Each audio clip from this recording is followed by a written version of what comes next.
Hey, this is Charlie Langan, and I'm going to be talking about lesson 2.1. So first, I watched the How Our City is Organized video, the crash course video, and first they talk about central place theory. This is where farmers are settled equally along a plain, and if they need small items like hammers or bananas, they can go to towns, and if they need larger, more specialized items like a plow, they can go to a big city for that. They also talk about the concentric zone model, in which the central business district is the center place of the city, and then from beyond that it goes the zone of transition to the zone of independent workers, where people live and commute by foot, and then there's the zone of better residents, which is kind of like the suburbs, and then the zone of commuters, which that's where the wealthiest class lived. They also talk about how city design will vary depending on the city's climate and location. So they talk about Fez, which is a city in Morocco, and they talk about how it has a mosque in the center of the city, and then it's surrounded by shops and markets that are considered clean, and then that's surrounded by shops and markets that are considered unclean, and then that's surrounded by residential areas. Next, I read The Future of Cities, and this section was by Sare and Blowers. They talk about how ever since the Industrial Revolution, most urban development has been accomplished by commercial enterprise, and this led to failure to provide adequate urban infrastructure, and it also caused a widening of the gap between the rich and the poor. Uh, they also say that projection and goal formulation have important effects on one another, and the consideration of possible futures may strengthen ideas about what we do and don't want to do in the future.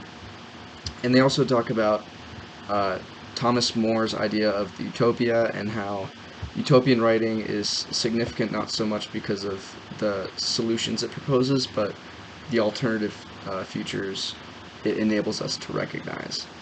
And I thought that was interesting because I like the kind of idea of how there can't really be a utopian society.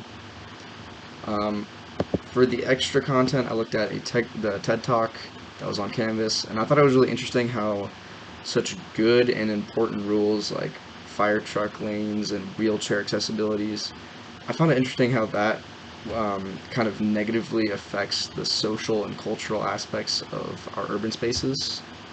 Um, I thought that was interesting. And then I would say the key takeaway for this lesson was summed up pretty well in the crash course video with the quote, "The character of urban spaces come from the people who live and work in it as they modify their physical and social environment to suit their needs and values."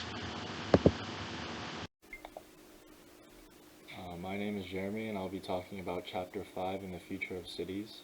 What I got from this chapter is the overall message that things are rapidly changing in the world, and it kind of questions what the future will look like and what's possible.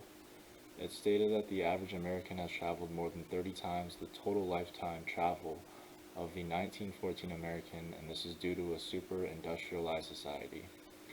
Then we get an overview on London and how things have changed there over the past 30 years, and the common lifestyle in London didn't include so much traveling as it does today.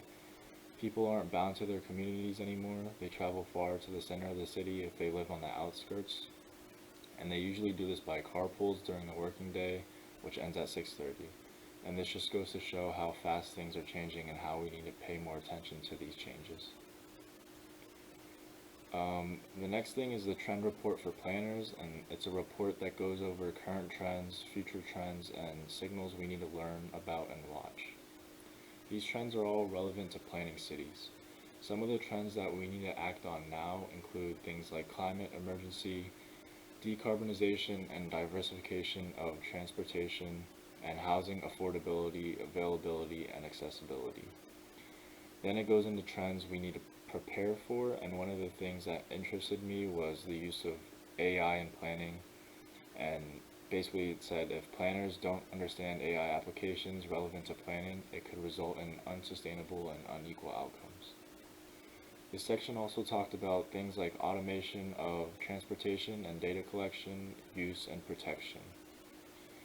The next section is signals we need to learn about and watch, and this basically means signals we should keep an eye on that might give us clues as to how the future unfolds.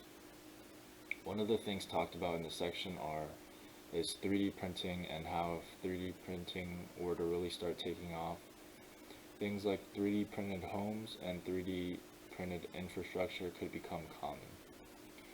The report ends by talking about how with all these changes and advancements, planning will also need to evolve. Planners could do this by engaging with communities, integrating interdisciplinary collaboration, and different technologies that could be used in planning, such as utilizing different software like ArcGIS or Urban Footprint, Smart City Digital Twins, which is used for simulation, experimentation, and testing to optimize a plan or policy in a city, or using drones to map environments and collect data. These things are important because, as talked about in the Future of Cities video, 70% of the entire population is forecasted to live in cities by 2050, so it's really important to think about how we can improve cities. The overall theme of this video is cities need to be planned and developed with the thought of who will be living in that city and how we can make life better for them.